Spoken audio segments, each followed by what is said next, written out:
কি ভাবছো, জিজ্ঞেস করবো প্রন পাকোড়া খাবে কি না? আজকে যে ওর জন্য সারপ্রাইজ প্ল্যান করেছি। এখানে একটু পিছনে লাগছিলাম, চলো ঝটপট বানিয়ে ফেলি আজকের স্পেশাল প্রন পাকোড়া। আজ তোমাদের সাথে আমার মায়ের হাতের একটা প্রন পাকোড়ার রেসিপি শেয়ার করব। তার জন্য প্রথমেই 4টা মিডিয়াম সাইজের আলুকে একটু নুন গরম জলে ভালো করে সেদ্ধ করে নিচ্ছি। এদিকে দেখো, গলদা চিংড়িগুলোকে নুন, হলুদ আর লেবুর রস মাখিয়ে আধ ঘন্টা রেখে দিয়েছিলাম। এবার সর্ষের তেলের মধ্যে এগুলোকে দুপাশের ভালো করে ভেজে নেব। আমি যে দোকানদারের কাছ থেকে মাছ নিই, সে আমার পরিচিত বলে তাকে আমি বলে দিয়েছিলাম যে আমার সেই প্রন পাকোড়াটা বানাবো, যেরকম লম্বা লম্বা তুমি রেডি করে দাও আমাকে দিও। তাই সেই জন্য সে এরকম লম্বা লম্বা করে কাঠি ঢুকিয়ে দিয়েছে। তোমরা চাইলে কাঠি ছাড়াও এগুলো কিনে আনতে পারো, দিয়ে এরকমভাবে ভেজে নেবে। আমি ওপরের দিকের খোসাগুলো দেখো একটু ছাড়িয়ে নিয়েছিলাম, দিয়ে দুটো পিঠকে এরকম সুন্দরভাবে লাল লাল করে ভেজে নিয়েছি একটু ঢাকা দিয়ে মিডিয়াম লো ফ্লেমে।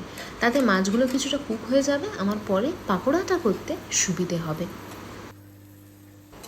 মাছগুলো দুটো পিঠই এরকম সুন্দর লালচে করে ভাজা হয়ে গেলে সেগুলোকে তুলে সাইডে রেখে নিয়েছিলাম। তারপর ওই মাছ ভাজার তেলেই আমি একটু রসুন লঙ্কার পেস্টকে ভালো করে একটু কষিয়ে নেব। এই কষানোর সময় আমি নুন, হলুদ কোনো মশলাই দিইনি, শুধু একটু রসুন আর কাঁচা লঙ্কা বাটাটাকে কষিয়ে নিয়েছি। তোমরা চাইলে শুকনো লঙ্কাও কাঁচা লঙ্কার পরিবর্তে ব্যবহার করতে পারো। আমি কাঁচা লঙ্কাটা বেশি পছন্দ করি বলে কাঁচা লঙ্কাটাই দিলাম। এবার এই কাঁচা লঙ্কা রসুনের পেস্টের যে কষানোটা, সেটা আমি এই আলু সেদ্ধগুলোর মধ্যে দিয়ে নিয়েছি। তার সাথে দিয়ে দিয়েছি একটু নুন। এবার এগুলোকে ভালো করে এরকমভাবে মাখিয়ে নেব। এই রেসিপিটা আমিও আসলে প্রথমবারই আজকে বানাচ্ছি, কারণ এর আগে যখনই খেয়েছি এটা মাই বানাতো। মায়ের হাতের স্বাদ তো আসবে না, তবুও মা যখন কাছে নিয়ে ইচ্ছেও হয়েছে খেতে, নিজেই বানাই, আর কি উপায় বলো। দেখো, সব কটা উপকরণ নিয়ে চলে এসেছি।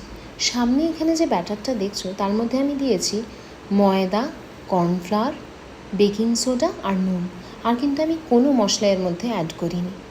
এরপর এই আলুর পুরটাকে নিয়ে এরকম হাতের সাহায্যে পাতলা করে একটু চেপটে চেপটে একটা ব্যাটারের মতন তৈরি করতে হবে, যেটার মধ্যে বেসিক্যালি আমরা এই চিংড়িগুলোকে ভালো করে কোট করব। আগে চিংড়িটাকে এই আলুর পুরটা দিয়ে ভালো করে ওপর দিক থেকে, মানে মাথাটার দিক থেকে কভার করে নেব। যতটা স্প্রেড করতে পারবে চেষ্টা করবে যাতে আলুর পুরের কোটিংটা একটু পাতলা পাতলা হয়, নাহলে কিন্তু টেস্টটা আসবে না। লেজের দিকের কিছুটা পোর্শন চেষ্টা করবে আলুর পুরটা দিয়ে কভার না করতে। ওটা ব্যাটারে ডুবিয়ে আমরা ভাজবো, তাহলেই বেশ মুচমুচে হবে, খেতে ভালো লাগবে। যেরকমভাবে আমি ভিডিওতে তোমাদের দেখালাম সেরকমভাবে এই প্রন পাকোড়ার পাকোড়াগুলোকে গড়ে রেডি করে নিও। আগে সব কটা আমি পুরু দিয়ে এরকমভাবে রেডি করে নিই চিংড়িগুলোকে পাকোড়া ভাজার জন্য, তারপর ঝটপট এবার ভেজে নেব। এরপরে দেখো, সামনে আমি কয়েকটা মাল্টিগ্রেন ব্রেড নিয়ে চলে এসেছি। তোমরা চাইলে যে কোনো ব্রেড এর জন্য ব্যবহার করতে পারো, আটা bread, white bread, brown bread, যা ইচ্ছে। আমার কাছে মাল্টিগ্রেন ব্রেডটাই অ্যাভেলেবেল ছিল, যেহেতু আমি মাল্টিগ্রেন ব্রেডই খাই নর্মালি, তাই আমি ওটা দিয়েই তোমাদেরকে আজকে করে দেখালাম। পাউরুটির এই সাইডগুলোকে আগে ছিঁড়ে নিয়েছি, তারপর হাতের সাহায্যে বা বেলনির সাহায্যে তোমরা এরকম পাতলা পাতলা করে চিপে নেবে, একটু লম্বাটে হবে তাহলে। তারপরে এই যে পাকোড়াগুলো এখানে সামনে রেডি করে রেখেছি, এগুলোকে র্যাপ করে নেব ভালোভাবে। তারপর আমাদের কাজ অলমোস্ট ডান। ওই ব্যাটারটার মধ্যে ডুবিয়ে ভালো করে কোট করে আমরা এগুলোকে ভেজে নেব, তাহলেই কিন্তু আমাদের গরম গরম প্রন পাকোড়া একদম রেডি। এই রেসিপিটা ভালো লাগার দুটো কারণ। প্রথমত, মায়ের হাতের যে কোনো রান্নাই ছেলেমেয়েদের সবসময় দেখবে ভালো লাগে, তাই সেই একটা কারণ। আর দ্বিতীয়ত হচ্ছে, আমরা গতানুগতিক যে প্রন পাকোড়া খাই এটা তার থেকে ভীষণ আলাদা লাগে খেতে, অথচ এত সুন্দর লাগে এবং গেস্টদেরকেও দিলে তারাও ভীষণ অবাক হয় যে এরকম প্রন পাকোড়া তো আগে কখনো খাইনি। তাই এইটা আমার ভীষণ পছন্দের একটা রেসিপি। তোমরাও বাড়িতে সবাই এই রেসিপিটা একবার করে বানিও, আর আমাকে জানিও তোমাদের কেমন লাগলো আমার এই স্পেশাল প্রন পাকোড়ার রেসিপিটা। দেখো, এবার গরম তেলের মধ্যে এগুলোকে ভালো করে একটু ক্রিস্পিভাবে আমরা ভেজে নেব, তাহলেই আমাদের গরম গরম প্রন পাকোড়া চায়ের সাথে জমিয়ে খাওয়ার জন্য কিন্তু একদম রেডি।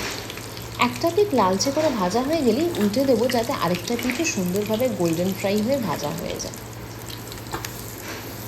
এই প্রন পাকোড়াগুলো এদিকে ভাজা হতে থাকুক, ততক্ষণে তোমরা ঝটপট গিয়ে আমার চ্যানেলটা লাইক, শেয়ার আর সাবস্ক্রাইব করে ফেলো, যাতে আরও সুন্দর সুন্দর এরকম রেসিপি তোমরা পেয়ে যাও।